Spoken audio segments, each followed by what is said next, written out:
آپ کو معلوم ہے یہاں انبیاء کے واقعات بیان ہو رہے ہیں، سورت کا نام ہی سورہ انبیاء ہے۔ تو انبیاء میں جو قدر مشترک چیز جو بیان ہو رہی ہے، سورہ ہود میں، سورہ اعراف میں جو انبیاء کا تذکرہ ہوا، اس میں انبیاء کرام کی دعوت کا تذکرہ ہوا کہ انہوں نے قوم کو بلایا، پھر قوم نے کیا جواب دیا، پھر پیغمبر نے کیا جواب دیا، پھر اس جواب کا جواب کیا دیا قوم نے۔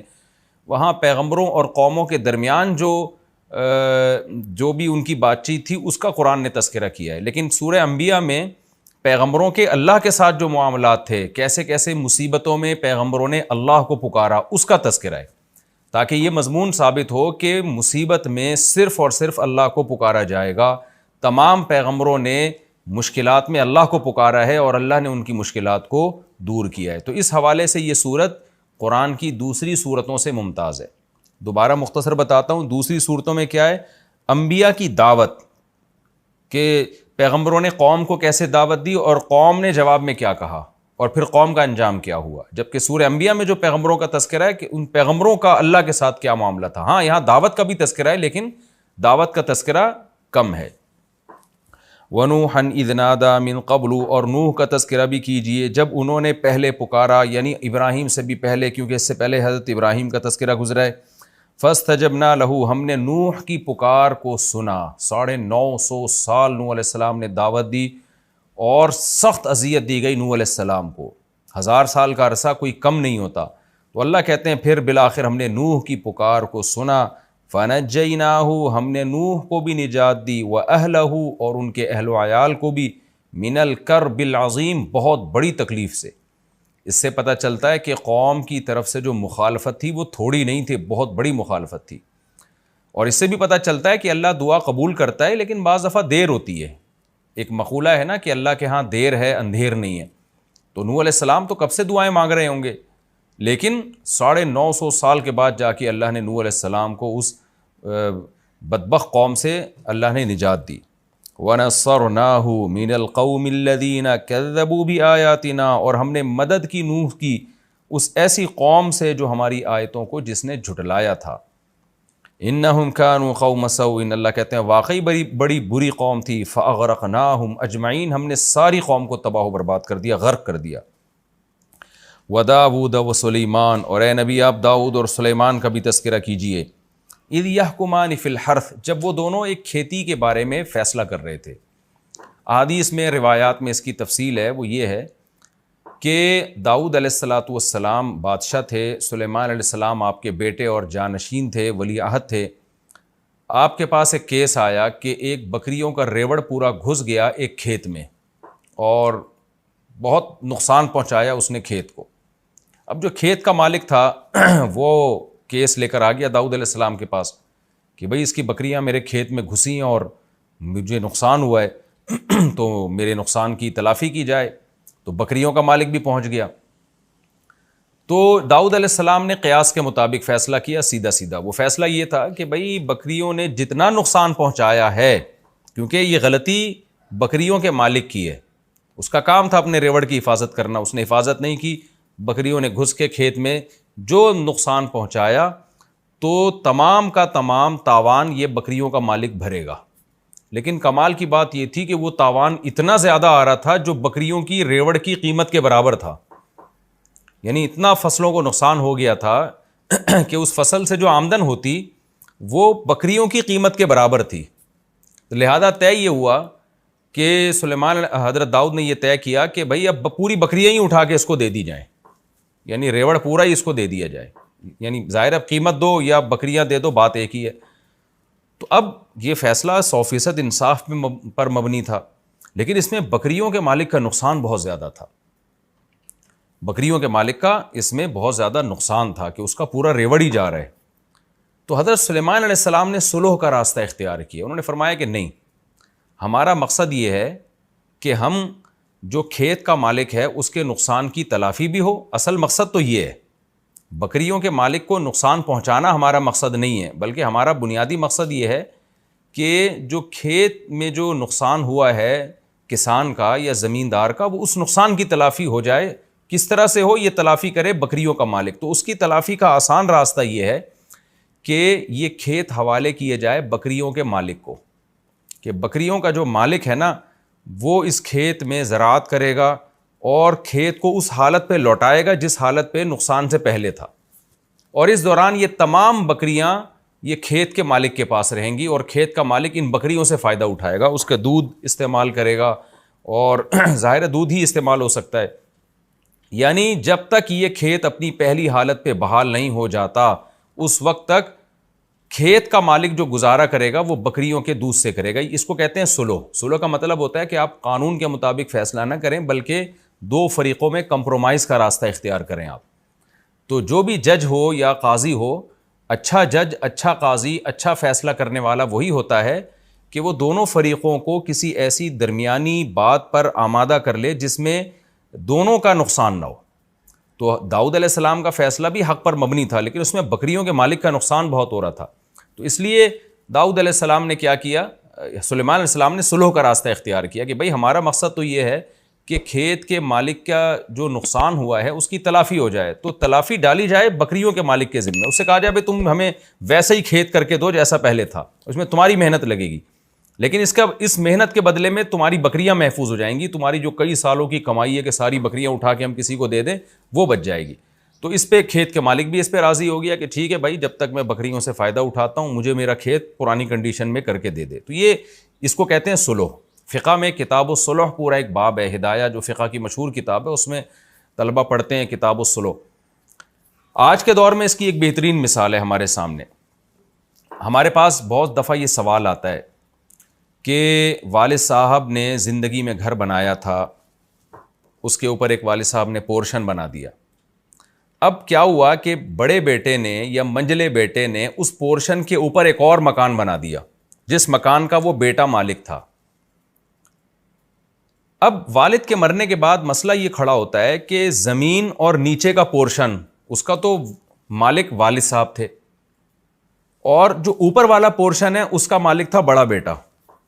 اب شریعت یہ کہتی ہے، قانون یہ کہتا ہے، مفتی جب فتویٰ دے گا تو یہ فتویٰ دے گا کہ بھائی اوپر والا پورشن جس بیٹے کا ہے، چونکہ وہ زمین کا مالک نہیں ہے، حتیٰ کہ مکان کی چھت کا بھی وہ مالک نہیں ہے جو نیچے والا مکان ہے، تو شرعی طور پر اس کی حیثیت یہ بنتی ہے کہ اوپر والے شخص نے نیچے والی زمین کو عاریتاً لیا ہوا ہے، یعنی استعمال کے لیے لیا ہوا ہے۔ بھائی میں آپ کو اپنی بائک دیتا ہوں استعمال کے لیے، میں آپ کو اپنی گاڑی دیتا ہوں استعمال کے لیے، تو جو اپنی کوئی بھی چیز استعمال کے لیے کسی کو دیتا ہے اسے ہر وقت حق ہوتا ہے کہ وہ اپنی چیز واپس لے لے، چاہے وہ 100 سال کے لیے بھی دے، لیکن عاریتاً دیا ہے نا تو حق ہے۔ میں آپ کو اپنی گاڑی دیتا ہوں استعمال کے لیے، بائک دیتا ہوں، میں کہتا ہوں جی میں نے آپ کو 20 سال کے لیے دی ہے، لیکن کل میرا دماغ گھوم جاتا ہے، میں کہتا ہوں جی واپس کرو، مجھے نہیں، یہ تو کیونکہ ایک تبرع ہے نا، احسان ہے، تو جب چاہیں آپ اپنی زمین واپس لے لیں، اپنی گاڑی واپس لے لیں۔ تو جیسے آپ کسی کو سواری کے لیے اپنی گاڑی دیتے ہیں تو عاریتاً آپ کسی کو اپنی زمین بھی دے سکتے ہیں کہ بھئی یہ میری زمین ہے، اس پہ چاہو اپنا گھر بنا لو۔ اب کسی شخص نے آپ کی زمین پہ اپنا گھر بنا لیا تو آپ کو شریعت ہر وقت یہ حق دیتی ہے کہ آپ کسی بھی وقت اس سے کہہ سکتے ہو مجھے اپنی زمین چاہیے اور یہ مکان خالی، یعنی گھر توڑ کے لے جاؤ، اپنا ملبہ اٹھاؤ یہاں سے، یہ شرعی طور پہ حق ہے۔ تو جب بھی آپ کسی کے گھر پہ اپنا گھر بناتے ہیں تو خوب سمجھ لیں، جو نیچے کا جس کا پورشن ہے، جس کے پاس لینڈ ہے، جس کے پاس زمین ہے، اس کو یہ حق ہے کہ وہ کسی بھی ٹائم پہ آپ کو کہہ سکتا ہے کہ یہ مکان اوپر توڑ تاڑ کے لے جاؤ، میری زمین اور میری چھت مجھے خالی کر کے دو، یہ شرعی طور پر اس کو حق ہے۔ اب جب وراثت میں ہمارے پاس اس طرح کا مسئلہ آتا ہے تو ہم جواب لکھتے ہیں، وہ یہی اکثر مفتیان کرام جواب لکھتے ہیں کہ بھئی یہ جو اوپر والا جس نے پورشن بنایا ہے نا، اب نیچے والے وارثین اگر چاہتے ہیں کہ وہ یہ آرڈر دے دیں اوپر والے کو کہ بھئی یہ ہماری چھت خالی کرو اور یہ تم نے جو بنایا تھا یہ توڑ کے واپس لے جاؤ، تو ان کو یہ حق ہے۔ لیکن آپ کو پتہ ہے اس میں اوپر والے کا نقصان بہت ہے، اس نے لاکھوں روپے لگا کے ایک فلیٹ بنایا اور فتویٰ یہ دیا جا رہا ہے کہ جی توڑ کے لے جاؤ، تو پھر مفتی صلح کا راستہ یہ ایسی صورت میں اختیار کرتا ہے، جو ہم کرتے رہتے ہیں، لوگوں کو بتاتے رہتے ہیں کہ بھئی دیکھو، بجائے اس کے کہ آپ جس بھائی نے اوپر کا پورشن بنایا تھا اب اس کو توڑنے کا آرڈر دیا جائے گا، آرڈر دیں گے تو اس کو توڑنا پڑے گا، لیکن اس میں اس کا نقصان بہت ہے، تو ہم کوئی ایسی صورت اختیار کر لیتے ہیں جس میں اس کا بھی نقصان نہ ہو اور نیچے والوں کا بھی نقصان نہ ہو، تو اس میں پھر صلح کا راستہ اختیار کیا جاتا ہے۔ پھر یہ کہا جاتا ہے بھائی یہ دیکھا جائے کہ اوپر والے گھر اگر نہ ہوتا تو اس پورے مکان کی قیمت کیا ہوتی، اوپر والا گھر بننے کی وجہ سے اس پورشن کی قیمت کیا یعنی اس پورے مکان کی قیمت میں کتنا اضافہ ہوا ہے، تو آپ ایسا کریں کہ اوپر والے بھائی کو وہ قیمت دے کے وہ مکان اس سے لے لیں آپ، اور وہ وراثت میں اس کو شامل کر لیں. تو یہ بھی صلح کا راستہ ہے، اس میں نہ اوپر والے کو نقصان ہوا نہ نیچے والے کو نقصان ہوا، اور توڑنے میں تو سب کا نقصان ہے. تو بعض دفعہ شرعی قانون ایک طرف رہنمائی کر رہا ہوتا ہے، لیکن جو ماہر مفتی ہوتے ہیں یا ماہر قاضی ہوتے ہیں وہ صلح کا راستہ اختیار کرتے ہیں تاکہ دونوں فریقوں میں سے کسی کو بھی نقصان نہ ہو، اور جو مقصد تھا نقصان سے بچانا وہ حاصل ہو جائے. تو یہ کتاب الصلح پورا ایک فقہ کے میں ایک پورا باب ہے، اور ہماری عدالتوں میں تو صلح کا کوئی سیٹ اپ ہے ہی نہیں. میرے پاس ایک دفعہ کیس آیا، مجھے یاد ہے کہ 2 شخص کا جھگڑا تھا، لاکھوں روپے کا ان کا مسئلہ چل رہا تھا. تو مجھے پتا تھا کہ اس میں جب ایک کے حق میں فیصلہ کیا جائے گا تو دوسرے کو بہت شدید نقصان ہوگا اس میں. تو وہاں اکثر ہم بھی صلح کا راستہ اختیار کرتے ہیں کہ بھئی کچھ دو کچھ لو کی پالیسی اختیار کر کے اس پھڈے کو ختم کرو. تو یہ راستہ ہمیں اختیار کرنا چاہیے. تو یہاں بھی اللہ تعالیٰ نے حضرت سلیمان علیہ السلام کی تعریف اس لیے کی کہ داؤد علیہ السلام نے جو فیصلہ کیا وہ بھی شریعت کے مطابق برحق فیصلہ تھا، لیکن سلیمان علیہ السلام نے کمپرومائز کا راستہ اختیار کیا کہ بھئی بکریوں کے مالک نے جان کر تو بکریاں نہیں بھیجی نا جنہوں نے کھیت تباہ کر دیا. تو ٹھیک ہے قانونی لحاظ سے تو ساری بکریاں اس کو دینی پڑیں گی کھیت کے مالک کو، لیکن اس میں بیچارے کا نقصان کتنا ہے. تو کیوں نہ ہم کوئی کمپرومائز والا راستہ اختیار کریں، اس کو بھی نقصان نہ ہو اور جو کھیت کا مالک ہے اس کے نقصان کی تلافی بھی ہو جائے. تو آج بھی بہت سے لوگوں کو نا بس وہ ٹو دا پوائنٹ بات کرنے کی عادت ہوتی ہے، اور وہ ایسے فیصلے کرتے ہیں کہ وہ سوسائٹی میں اس فیصلے کو لوگ قبول نہیں کرتے. تو جو حکمت پر مبنی لوگ ہوتے ہیں، جو حکیم ہوتے ہیں، حکمت والے ہوتے ہیں، وہ کوشش یہ کرتے ہیں کہ ایسا فیصلہ سنایا جائے جو دونوں کے لیے سوٹیبل ہو. تو قرآن نے یہی بتایا کہ وَدَاوُودَ وَسُلَیمان، اور داؤد اور سلیمان کا بھی تذکرہ کیجئے. اِذْ يَحْكُمَانِ فِي الْحَرْثِ، جب دونوں ایک کھیتی کے بارے میں فیصلہ کر رہے تھے. اِذْ نَفَشَتْ فِيهِ غَنَمُ الْقَوْمِ، جب قوم کی بکریاں اس میں، یعنی قوم سے مراد لوگوں کی بکریاں، کوئی خاص فرد تھا وہ مراد ہے، یعنی وہ ایک قوم ہی کا فرد تھا نا، وہ ان کی بکریوں کا ریوڑ اس میں گھس گیا. وَكُنَّا لِحُكْمِهِمْ شَاهِدِينَ، اور ہم سلیمان اور داؤد کے فیصلے کو دیکھ رہے تھے کون اس میں کیا فیصلہ کرتا ہے. فَفَهَّمْنَاهَا سلیمان، ہم نے سلیمان کو سکھا دیا، وہ سلیمان کے دل میں ہم نے ڈال دیا کہ اس طرح سے کرنا ہے. تو اللہ حضرت سلیمان کی تعریف اور یہ اس صلح کے راستے کی تعریف اللہ تعالیٰ اس لیے کر رہے ہیں تاکہ اس امت کی رہنمائی ہو، کہ امت بھی ہمیشہ صلح کے راستے کو اختیار کرے، صرف فیصلے تھوپنے والا کام نہ کرے. وَكُلًّا آتَيْنَا حُكْمًا وَعِلْمًا، اللہ کہتے ہیں اب ایسا نہ ہو کہ تم داؤد کی تمہاری نظر میں ویلیو کم ہو جائے کہ داؤد علیہ السلام کو تو پتہ نہیں تھا، سلیمان کو پتہ چل گیا. اللہ کہتے ہیں نہ، ہم نے دونوں کو حکمت اور علم دیا تھا، داؤد کو بھی سلیمان کو بھی. لیکن بعض دفعہ ایسے ہوتا ہے کہ اسپیسیفک کسی خاص واقعے میں کسی کی توجہ چلی جاتی ہے، کسی کی نہیں جاتی. تو اللہ کہتے ہیں داؤد بھی حکمت والے اور علم والے تھے، سلیمان بھی حکمت والے اور علم والے، لیکن اس واقعے میں ہم نے سلیمان کو زیادہ سیدھے راستے کی طرف رہنمائی کی. وَسَخَّرْنَا مَعَ دَاوُودَ الْجِبَالَ، اور ہم نے داؤد کے ساتھ پہاڑوں کو مسخر کر دیا. اچھا، اس پچھلے واقعے میں ایک سبق یہ بھی ملتا ہے کہ قرآن کہتا ہے کہ ہم نے سلیمان کو زیادہ اچھا سمجھایا، لیکن پھر قرآن داؤد علیہ السلام کی توہین سے بھی ہمیں بچا رہا ہے کہ تم یہ نہ سمجھو کہ داؤد کے پاس علم اور حکمت نہیں تھا، وہ بھی بڑے حکمت والے اور علم والے تھے. اس میں بھی اس طرف اشارہ ہے کہ بعض دفعہ ایک کم درجے کا شخص، اس کی توجہ کسی اچھے فیصلے کی طرف چلی جاتی، اور جو زیادہ ذہین ہوتا ہے، زیادہ علم والا ہوتا ہے، اس کی توجہ نہیں جاتی. تو اس سے یہ ثابت نہیں ہو جاتا کہ جس کے دماغ میں اچھا خیال آیا وہ ہر لحاظ سے پہلے سے برتر ہے. بعض دفعہ ہوتا ہے کہ آپ زیادہ ذہین ہے اور دوسرا کم درجے کا ذہین ہے، لیکن اس کم درجے کے ذہین کی توجہ چلی گئی اور آپ کی توجہ نہیں گئی. تو اس سے اس کم درجے والے کو یہ نہیں سمجھنا چاہیے کہ جی میں بہت ذہین ہوں یا میرے پاس علم زیادہ ہے. یہ جزیات ایسی ہیں کہ احیاناً اس طرح ہو جاتا ہے کہ ایک کم علم والے کی توجہ چلی جاتی ہے، زیادہ علم والے کی توجہ نہیں جاتی. وَسَخَّرْنَا مَعَ دَاوُودَ الْجِبَالَ، اللہ کہتے ہیں اور ہم نے داؤد کے ساتھ مسخر کر دیا تھا پہاڑوں کو. یُسَبِّحْنَا، کیسے مسخر کیا کہ پہاڑ بھی تسبیح بیان کیا کرتے تھے. دوسرے مقام پہ ہے نا قرآن میں، یا جبال اوبی معہ والطیر، اے پہاڑوں تم بھی داؤد کے ساتھ اللہ کی حمد و ثنا کرو، اور اے پرندوں تم بھی کرو. تو پہاڑ بھی تسبیح بیان کرتے تھے.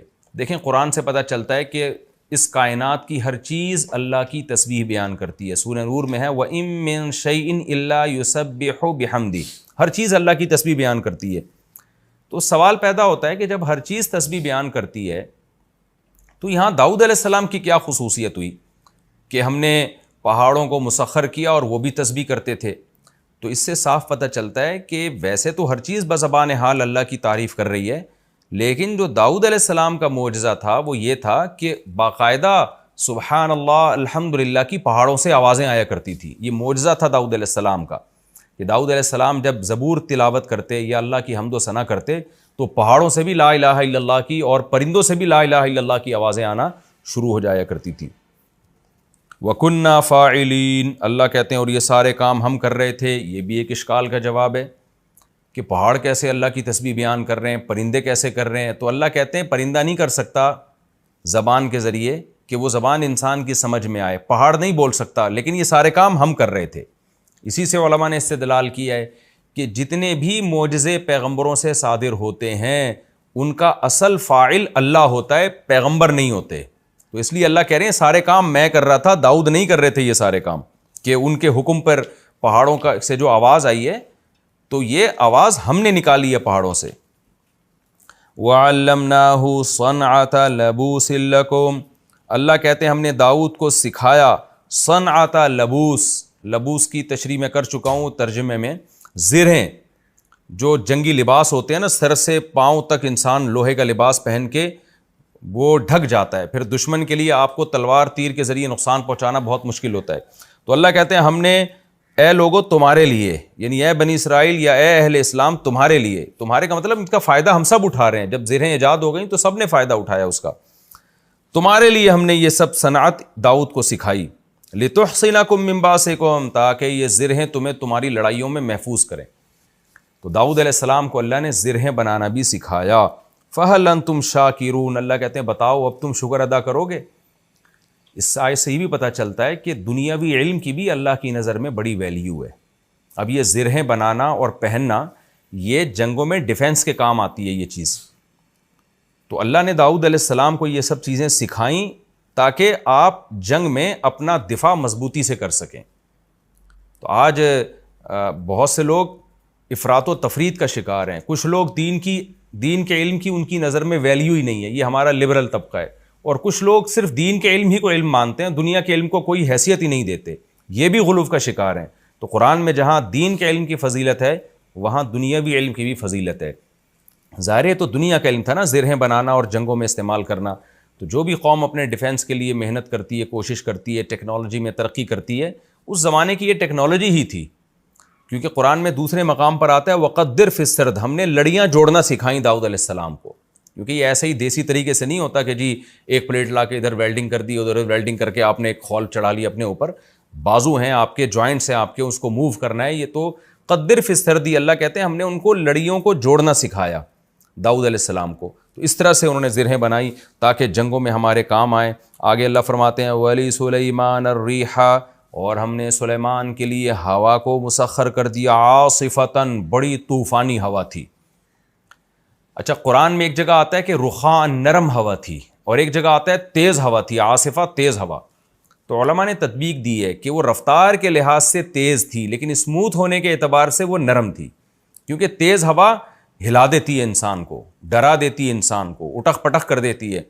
تو اسپیڈ کے لحاظ سے تیز تھی، اتنی تیز کہ مہینوں کا سفر دنوں میں ہونا شروع ہو گیا. اور لیکن نرم اتنی کہ جیسے ہم جہاز میں جب سفر کرتے ہیں نا تو کیسے اسپیڈ کے ساتھ جا رہا ہوتا ہے لیکن کوئی جھٹکے نہیں آتے، کوئی انسان ہلتا جلتا نہیں ہے اس میں. تو اس لحاظ سے وہ ہوا نرم تھی سلیمان علیہ السلام کے لیے. تجری بامرہ الی الارض التی بارکنا فیہا. یہ ہوائیں چلتی تھیں سلیمان کے حکم سے اس زمین کی طرف جس زمین میں ہم نے برکت رکھی ہے، یعنی ارض شام، بیت المقدس. سلیمان علیہ السلام کا مرکز اور داؤد علیہ السلام کا جو مرکز تھا خلافت کا وہ بیت المقدس تھا، فلسطین تھا. وہاں سے آپ پوری دنیا میں ٹریولنگ کرتے تھے تو اس کے لیے آپ کو ایک تخت اللہ نے دیا جو ہوا میں اڑتا تھا، اور ہوائیں پوری فوج کو اور جنات شیاطین کو لے کے جہاں چاہتی بہت اس رفتار کے ساتھ وہ ہوائیں آپ کے تخت کو پہنچا دیا کرتی تھی. وَكُنَّا بِكُلِّ شَيْءٍ عَالِمِينَ. اور اللہ کہتے ہیں ان تمام چیزوں کو ہم جانتے تھے کہ ہم نے سلیمان کو کیا کیا نعمتیں دی ہیں. اور کیوں دی ہیں، یہ سب چیزوں کا ہمیں علم تھا. یعنی جس کا علم کامل ہوتا ہے تو وہ کام وہ کرتا ہے جو حکمت پر مبنی کام ہوتے ہیں. تو یعنی ہمارے تمام کام حکمت پر مبنی کام تھے. وَمِنَ الشَّيَاطِينِ، اللہ کہتے ہیں اور ہم نے سرکش جنات، شیطان کا اطلاق سرکش جناتوں پر ہوتا ہے. تو یہاں شیطان سے ابلیس مراد نہیں ہے بلکہ سرکش جنات ہم نے وہ بھی مسخر کر دیے سلیمان کے لیے. من، وہ جنات تھے یغوصون لہو، جو سلیمان کے لیے غوطے لگاتے.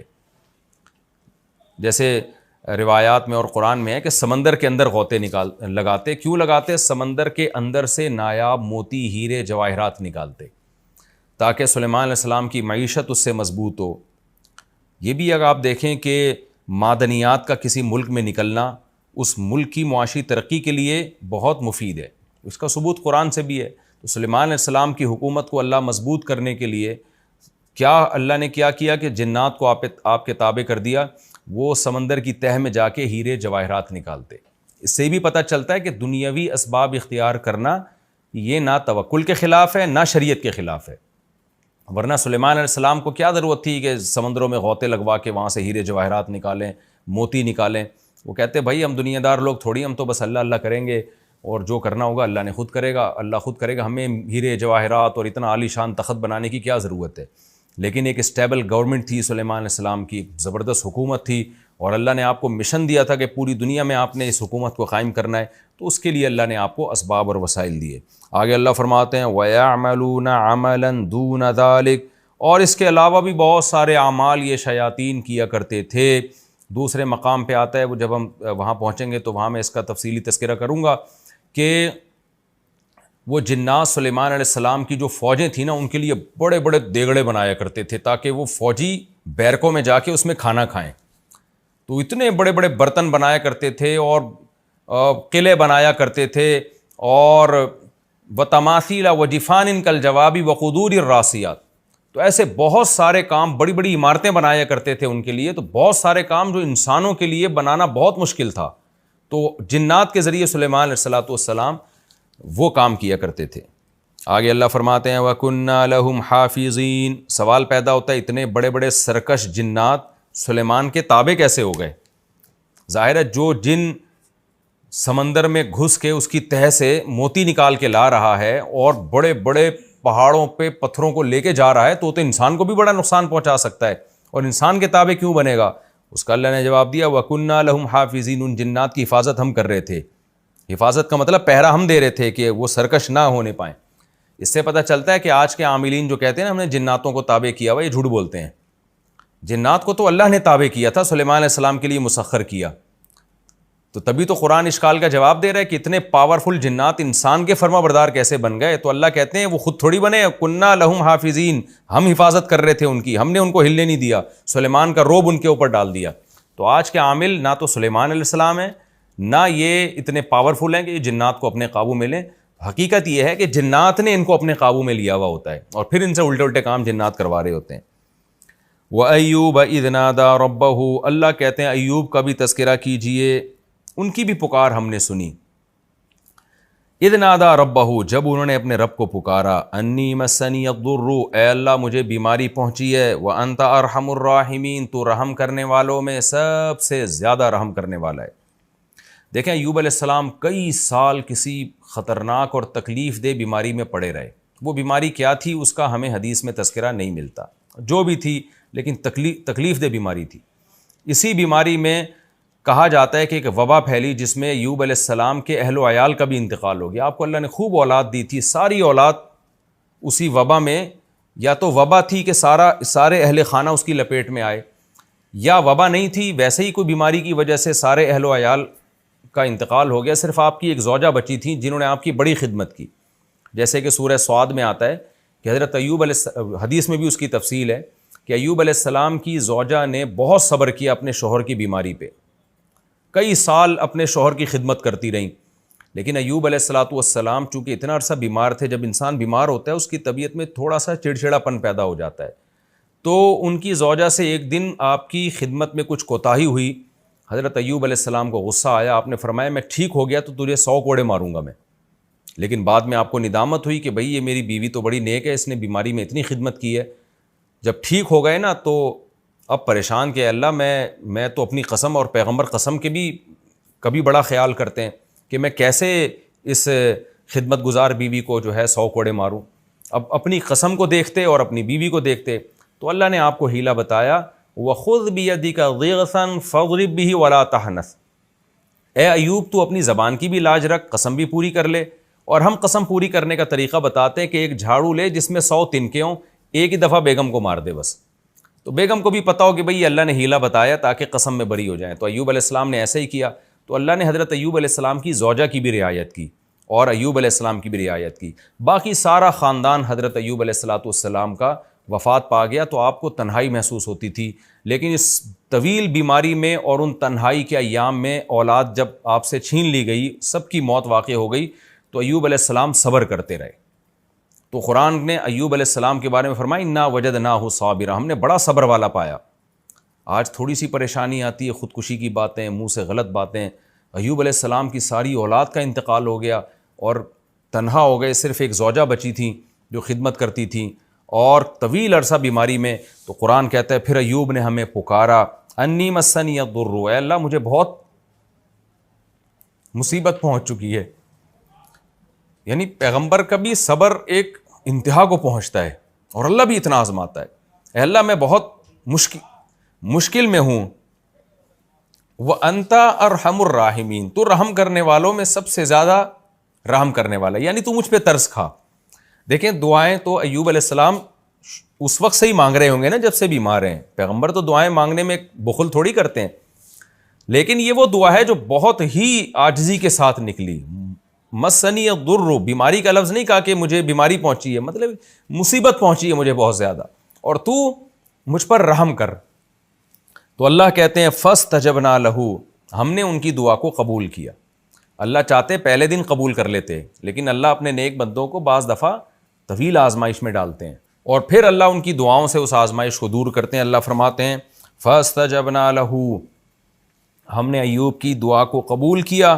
فکشفنا ما بہ من ضر, جو مصیبت ان کو پہنچی تھی وہ ہم نے ان سے دور کر دی. کشف کا معنی جیسے بادل چھٹ جاتے ہیں نا, تو کشف کا معنی ایسے کھول دینا. وآتیناہ اہلہ, اور ہم نے ان کو ان کا اہل لوٹا دیا, یعنی گھر والے لوٹا دیے. ومثلہم معہم, اور ان گھر والوں جتنے اور زیادہ. اب اس کی 2 تفسیریں کی گئی ہیں کہ اس آیت کا کیا مطلب ہے. ایک مطلب تو یہ بیان کیا گیا ہے کہ جو گھر والے ان کے انتقال کر گئے تھے, جو اولاد ان کی دنیا سے چلی گئی تھی, اللہ نے ان کو دوبارہ زندہ کر دیا اور اس جیسی مزید اولاد دے دی اللہ نے. یعنی آپ کی نسل میں اللہ نے ڈبل اضافہ کر دیا تاکہ اور آپ کا گھر آباد ہو جائے اور آپ کو اولاد مل جائے. تو یہ بھی مطلب بیان کیا گیا, لیکن زیادہ راجح مطلب دوسرا ہے. وہ یہ ہے کہ اللہ نے آپ کو, جو بچے مر گئے تھے ظاہر ہے وہ تو مر گئے, اللہ کا قاعدہ یہی ہے کہ جو موت جس کو آ جاتی ہے اللہ دوبارہ زندہ نہیں کرتے, لیکن ایوب علیہ السلام کی تنہائی دور کرنے کے لیے اللہ نے بہت جلدی آپ کو اتنی ہی اولاد اور دے دی. ومثلہم معہم, اور ان جیسی مزید دے دی. یعنی پہلے جتنے آپ کی اولاد تھی اب اس سے ڈبل اولاد اللہ نے آپ کو دے دی. تو یہ بھی اللہ کی بہت بڑی نعمت. تو اس سے بھی آپ اندازہ لگائیں تو کہ اللہ تعالیٰ تو خاندان کے بڑے ہونے کو بہت بڑی نعمت قرار دے رہا ہے, اولاد کے دگنے ہونے کو اور زیادہ اولاد ہونے کو اتنی بڑی نعمت قرار دے رہا ہے کہ ایوب علیہ السلام کی اللہ نے ایسے پکار سنی کہ ان کے اہل چھین لیے تو اللہ نے اور زیادہ اولاد آپ کو دے دی. اور آج فیملی پلاننگ والے کیسا دماغ خراب کیا ہوا انسانوں کا, اور ہمارے پڑھا لکھا طبقہ کیسا فطرت کا باغی ہو گیا اور ان نعروں سے کتنا متاثر ہے, اور اپنے گھروں کو ان لوگوں نے نسل روک کے کیسا بے رونق کر دیا ہے. میں بار بار جب جاتا ہوں نا مالداروں کے گھروں میں, جب بھی میں جاتا ہوں مالداروں کے گھروں میں اور بڑے بڑے بنگلے دیکھتا ہوں اور دیکھتا ہوں ان کے ایک آدھ سے زیادہ بچہ نہیں ہے, تو مجھے بار بار یہ آیت یاد آتی ہے, نسوا اللہ فانساہم انفسہم, یہ اللہ کو بھول گئے, اللہ نے ان کو اپنے فائدے کی چیزیں بھلا دی. تو ان کے گھروں کی رونقیں ختم ہو گئی, محبتیں ختم ہو گئی, نسل روک روک کے. بس ایک ہی چیز دماغ میں خناس بھر گیا ہے کہ پیسہ پیسہ پیسہ پیسہ پیسہ, نسل روکو تاکہ پیسہ بچاؤ ورنہ بھوکے مر جائیں گے. تو اس کا عذاب ان کے اوپر یہ آیا ہے کہ نہ ان کے داماد ہوتے ہیں, نہ ان کی بہویں ہوتی ہیں, نہ بڑھاپے میں ان کے پوتے نواسے ہوتے ہیں, بس ایک آدھ بچہ اور ہزار ہزار گز کے بنگلے اور دیواریں ان کو کھا رہی ہوتی ہیں. تو یہ اللہ نے کتنا بڑا فضل کیا کہ ہمیں اسلام کی نعمت دی اور ہمیں ہدایت دے دی تاکہ ہم ان مغرب کے ان زہریلے نعروں سے متاثر نہ ہو. یہ بڑے زہریلے نعرے ہیں جو بڑے میٹھے شیرے میں رکھ کے نا لالی پاپ ہمیں دی جا رہی ہے، اور یہ بتایا جا رہا ہے کہ یہ تمہارے فائدے کی چیزیں، حقیقت میں اس سے آپ کا خاندان تباہ ہو رہا ہے، آپ کی محبتیں تباہ ہو رہی ہیں۔ تو ایوب علیہ السلام کے پر اللہ نے کتنا بڑا احسان کیا، اللہ کہتے ہیں ہم نے مزید اولاد بھی دی اور اس سے جتنی تھی اس کا ڈبل کر کے دے دی ہم نے اولاد۔ آگے اللہ فرماتے ہیں وَآتَيْنَاهُ أَهْلَهُ وَمِثْلَهُمْ مَعَهُمْ رَحْمَةً مِّنْ عِنْدِنَا، یہ سب کام ہم نے اس لیے کہ اپنی طرف سے رحمت کرتے ہوئے، کیونکہ ایوب نے کہا تھا اے اللہ تو ارحم الراحمین ہے، تو ایک عام شخص جب رحم کرتا ہے تو زیادہ وہ رحم یہ کرتا ہے کہ تکلیف دور کر دے گا آپ کو، لیکن اللہ جب رحم کرتا ہے تو صرف تکلیف دور نہیں کرتا بلکہ اس مزید نعمتیں دے کے اس کی تلافی بھی کر دیتا ہے۔ آگے اللہ فرماتے ہیں ہم نے یہ رحمت کے لیے کیا، وَذِكْرَىٰ لِلْعَابِدِينَ، اور جو ہمارے عبادت کرنے والے غلامی کرنے والے لوگ ہیں ان کی نصیحت کے لیے ہم نے یہ کام کیا۔ ذکرہ کا معنی نصیحت، تاکہ ایوب علیہ السلام کا واقعہ جب وہ پڑھیں تو جو ہمارے عبادت گزار فرمانبردار لوگ ہیں انہیں نصیحت ہو جائے کہ دیکھو خدا آزماتا ہے، اگر اس آزمائش میں آپ نے صبر کیا تو کیسے ہی نعمتیں اللہ نیک لوگوں کو دیتا ہے، تاکہ ان کو ہمیشہ کے لیے نصیحت ہو جائے۔ آگے اللہ فرماتے ہیں وَإِسْمَاعِيلَ وَإِدْرِيسَ وَذَا الْكِفْلِ، اور آپ اسماعیل، ادریس اور ذو الکفل کا بھی تذکرہ کیجیے۔ حضرت ذو الکفل کے بارے میں صحیح احادیث میں ہمیں زیادہ معلومات نہیں ملتی، بس اتنا ہے کہ قرآن کے سیاق و سباق سے پتہ چلتا ہے کہ یہ بھی کوئی پیغمبر تھے۔ کل من الصابرین، اللہ فرماتے ہیں سب صبر کرنے والے تھے۔ اسماعیل علیہ السلام کا صبر تو مشہور ہے کہ کیسے ان کی گردن پہ چھری رکھی، انہوں نے کہا صبر کروں گا میں۔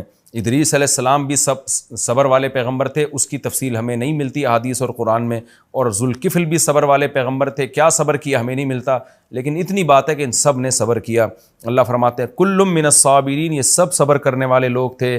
وَأَدْخَلْنَاهُمْ فِي رَحْمَتِنَا، ان سب کو ہم نے اپنی رحمت میں داخل کیا۔ إِنَّهُمْ مِنَ الصَّالِحِينَ، یہ سب کے سب نیک لوگوں میں سے تھے۔ وَذَنُّونِ، اچھا اللہ حضرت یونس کا تذکرہ ان سے الگ کر رہے ہیں، کیونکہ ان سے ایک ایسا کام ہوا جو بظاہر بے صبری کا تھا، اس لیے اللہ نے ان کا الگ تذکرہ کیا۔ وہ کیا تذکرہ ہے کہ یونس علیہ السلام جب اپنی قوم کی تبلیغ کرتے کرتے تھک گئے اور ان کو لگا کہ اب اس قوم پر اللہ کا عذاب آئے گا تو کہیں میں بھی عذاب میں نہ پکڑا جاؤں، تو حضرت یونس علیہ السلام اللہ سے پرمیشن لیے بغیر قوم کو چھوڑ کے چلے گئے۔ اللہ تعالیٰ کو اس بات پہ ناراضی ہوئی کہ میرے پیغمبر نے مجھ سے پوچھے بغیر قوم کو کیوں چھوڑ دیا، کیونکہ اللہ کے علم میں یہ بات تھی کہ جب اس قوم پر عذاب آنے لگے گا نا تو یہ عام قوموں کی طرح اترائے گی نہیں۔ دیکھیں قوم عاد، قوم سمود اور دوسری قوموں پہ جب عذاب آیا تو عذاب دیکھ کے بھی مذاق اڑاتے تھے وہ۔ ہادہ عارض ممطرنا، پیغمبر نے کہا کہ بھئی یہ بادل آ رہے ہیں پتھر برسیں گے، تو انہوں نے کہا نہیں بادل جب آتے ہیں بارش برستی ہے، پتھر نہیں برستے۔ پھر پیغمبر کہہ رہے ہیں کہ یہ وہ عذاب ہے جس کی تم جلدی کرتے تھے، تو پھر بھی قوم عاد اور قوم سمود کو عبرت نہیں ہوئی۔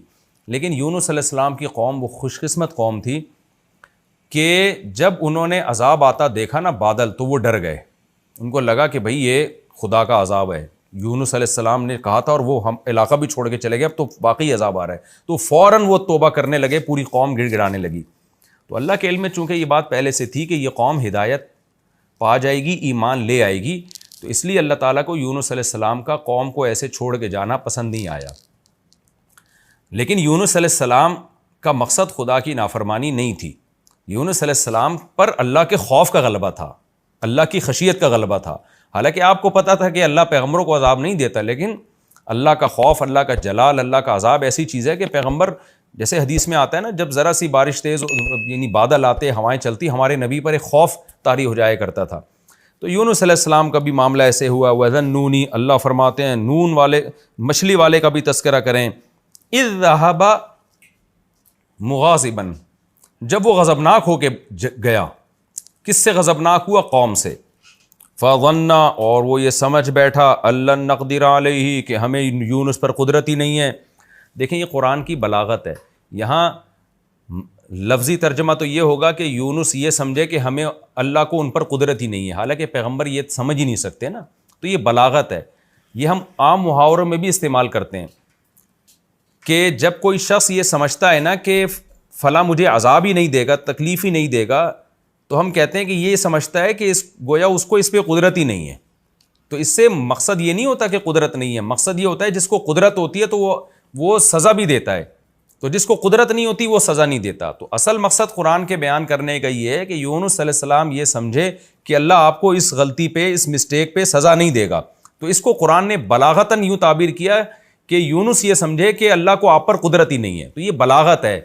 بلاغت کہتے ہیں کہ کون الکلامی مطابقا لمقتضی الحال، یعنی جو حالت تقاضا کر رہی ہے نا، کلام بالکل اس کے مطابق لے کر آنا. تو اس میں بعض دفعہ ایسا کلام لایا جاتا ہے جس سے حقیقت مراد نہیں ہوتی، مجاز مراد ہوتا ہے. اس کی بہت ساری مثالیں ہمیں ملتی ہیں. ہم بات بات پہ کہتے ہیں میں تمہاری ٹانگیں توڑ دوں گا، میں تمہیں مار دوں گا، حالانکہ اس سے حقیقت مراد نہیں ہوتی. اور حدیث میں بھی یہ ملتا ہے. نبی صلی اللہ علیہ وسلم نے بعض دفعہ صحابی سے فرمایا ثقلت کا امک، تمہاری ماں تمہیں روئے، تم کیسا کام کر رہے ہو، یعنی تم گم ہو جاؤ اور تمہاری ماں تمہیں روئے. حالانکہ نبی کسی کو بد دعا نہیں دے سکتے کہ تم گم ہو جاؤ اور تمہاری ماں تمہیں یاد کر کر کے روئے. تو یہ محاورے ہوتے ہیں، اس سے حقیقت مراد نہیں ہوتی. ہر کلام میں ہوتے ہیں یہ. تو قرآن بھی چونکہ عربی زبان میں نازل ہوا تو وہی محاورے اس میں استعمال ہوئے جو عربی میں استعمال ہوتے تھے. تو قرآن کہتا ہے فَظَنَّ أَن لَّن نَّقْدِرَ عَلَيْهِ، یونس یہ سمجھے کہ ہمیں یونس پر قدرت ہی نہیں ہے اور ہماری پکڑ سے وہ بچ نکلیں گے. حالانکہ ایسا نہیں ہے، لیکن بچ نہ نکلے اور بالآخر مچھلی کے پیٹ میں چلے گئے. فَنَادَىٰ فِي الظُّلُمَاتِ، اندھیروں میں پھر یونس نے ہمیں پکارا.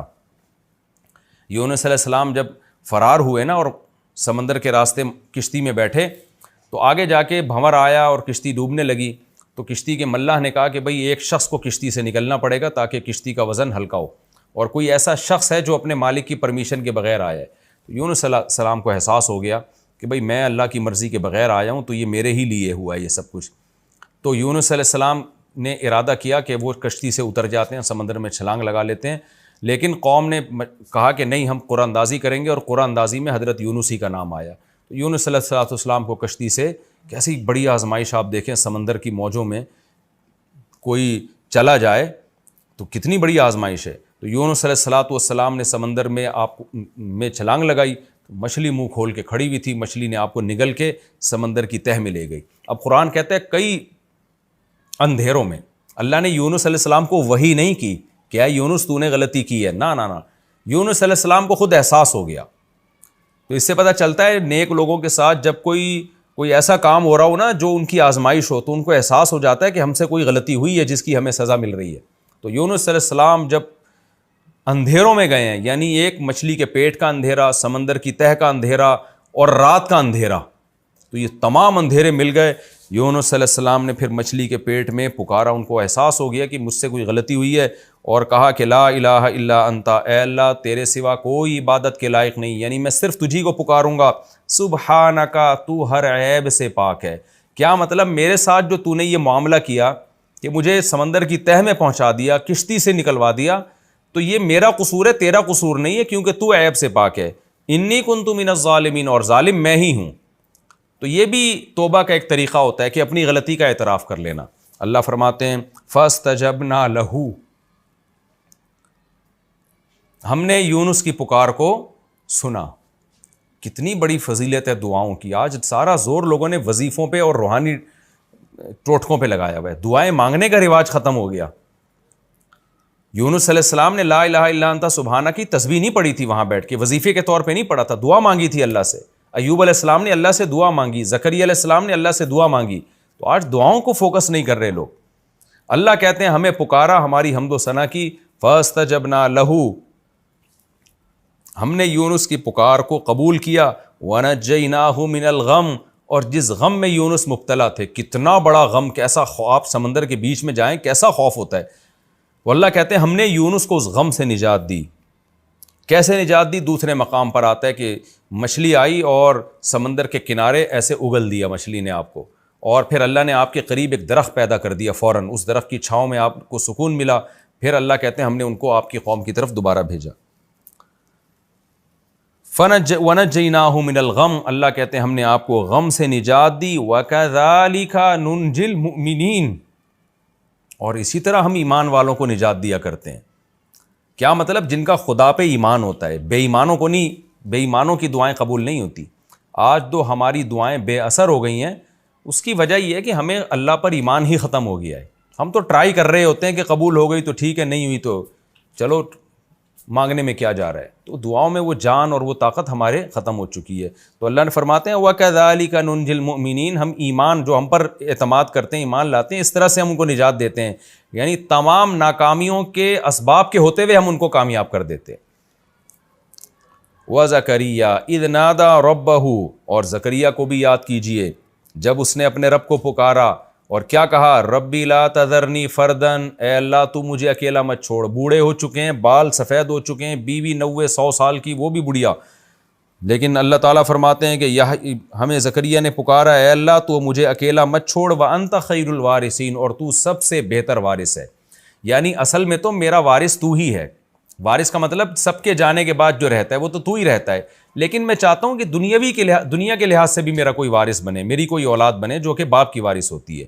یعنی میں جو وارث چاہ رہا ہوں تو یہ مطلب نہیں ہے کہ میں تجھے وارث نہیں سمجھتا، اصل وارث تو ہی ہے، لیکن دنیا کے لحاظ سے مجھے وارث چاہیے، لہذا مجھے اکیلا مت چھوڑ۔ فاستجبنا لہ، اللہ کہتے ہیں ہم نے آپ کی پکار کو سنا، ووہبنا لہ یحییٰ، اور ہم نے آپ کو یحییٰ ہبہ کیے، گفٹ میں دیے، واصلحنا لہ زوجہ، اور زکریا کے لیے ان کی زوجہ، زوج سے مراد ان کی بیوی ہے، اور ہو کے ضمیر حضرت زکریا کی طرف لوٹ رہی ہے، ہم نے زکریا کی زوجہ کو بھی ٹھیک کر دیا، یعنی بانجھ پنے کی اصلاح کر دی ہم نے۔ انہم کانوا یسارعون فی الخیرات، اس لیے کہ یہ خاندان نیکیوں میں ایک دوسرے سے آگے بڑھا کرتا تھا اور ہمیں امید اور خوف کے ساتھ یدعوننا پکارا کرتا تھا، وکانوا لنا خاشعین، اور ہم سے ڈرا کرتا تھا۔ تو اس کی برکت سے اس خاندان پر ہم نے احسان کیا اور بڑھاپے میں ان کو ہم نے اولاد دی۔ وقت ہمارا مکمل ہو چکا ہے۔